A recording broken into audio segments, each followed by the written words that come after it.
All right. I've had a lot of people request to hear one of my personal experiences, so I want to share one, and we'll see how it does. And if it does good, then I'll share more. Uh, my grandma had a stroke, and at the residence that she lived at, they'd had a lot of these paranormal, cryptid things that happened. And me and my cousin, we were younger at the time, around 16 years old, and she had a stroke. Each one of the kids were taking turns staying with her, taking care of her.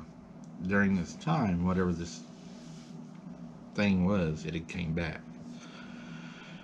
It was my first time in experiencing what Granny had really told us had happened down there. I mean, we had got scared down there and stuff, but not to the point to where we were seeing things the way we were starting to see things. But it started out as it was knocking on the house, breathing on the house. It was trying the doorknobs, just regular beats, and just your typical scratches, your howls, your weird noises, whistles, things of that nature. And it was scary. But I lived in a house. It was about probably not quite half a mile down the road from Grandma. There was a lot of hills, wooded areas on both sides of the roads. She lived in a remote location, and this thing had got to where about every night it was coming up, beating on the house and stuff. And it had got to the point where my grandma would ring a bell whenever she would need help, and it got to the point where it was mimicking the bell sound to get my mom or one of her sisters, whoever was staying that night, to get up to go to grandma's room. And they later found out it was outside watching them while they were moving in the house. So one particular night, we had decided, me and my cousin, that we was going to go down there and we're going to catch, what this is. And I had an old 303 British rifle, and he had I believe it was a 20 gauge. And the plan was going to let my mom go to grandma's as usual. We wasn't going to go this time. We was going to stay home so that whatever was out there we felt was probably watching during the day, and we wanted to give it a sense of it was just my mom and grandma there. Granny is what we called her, Granny. And we would sneak down later in the dark, completely concealed. And my grandma's was on 10 acres, and there were some old oil pumps that sat on the side of her house, and they had a ladder that went up to the oil pumps. And we planned on, using that for a high advantage, looking down onto the house at night. So we went down, and it was dark, and we followed the road down, and we cut through the pasture. Been really quiet. Was wearing full camo. I had a friend that had given us camouflage that was in the military. We went up the steps quietly, and we sat there, and we was watching the house, and nothing was happening. And just a little bit later, we start seeing movement at the back of the house. From the yard light was in the front yard. You have the yard light, the house, and you have shade trees in the front yard that covered the house. A shade tree on the opposite side of the house, and it was open on this side of the house, and the back was opened with a small workshop here, and a chicken house that sit over here by the hog lot with hog houses, and then a hog lot that dropped down to a pond and a bunch of cattails. So we're sitting up there.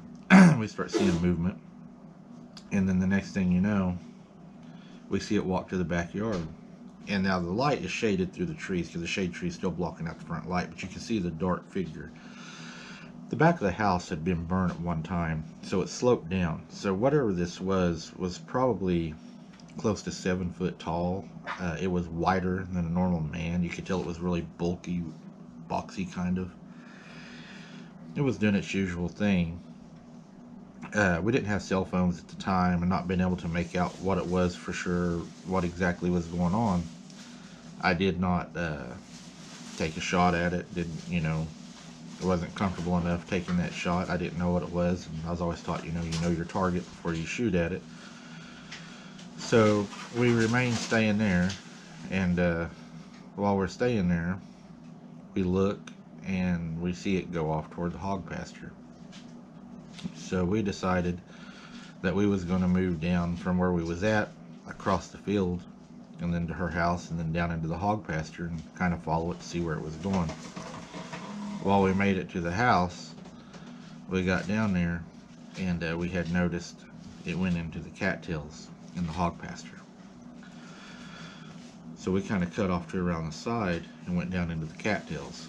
When we went down into the cattails, we could hear it growling and rustling around. I don't know if it knew we were there, or if it was just a noise it was making, or what it was doing.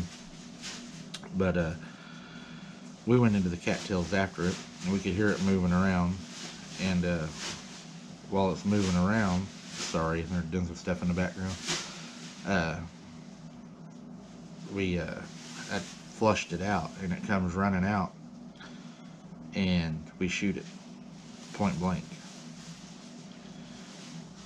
Now when we shot it, it fell, and I had switched my gun. I went from my .303 to I was carrying a .410 shotgun, and my cousin had switched from his shotgun to his .22. When we got to our house, we had our weapons in a vehicle at the house, and we shot it. And when we shot it, it did fall. I mean, it fell hard. It hit the tin. We were under the impression we killed it. It then got back up, and it went back up toward the chicken house, and it went behind the chicken house. At this time, we had told our parents what we had done, and they had started their vehicles and had shined their lights out there. This thing was growling really loud. It was scratching its out like fingernails on the back of the tin. Pretty loud. Our parents at the time would not let us go to the back of the chicken house.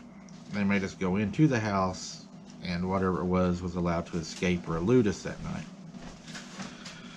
So I'm not sure what we ran into that night. I know that a .22 and a .410 at point blank range hurt it. It did not kill it. And it came back after that, and there was a lot more stories than that had happened. So hope you enjoyed it. If you liked it and it does good, maybe I'll share some more personal experiences. Thanks for watching.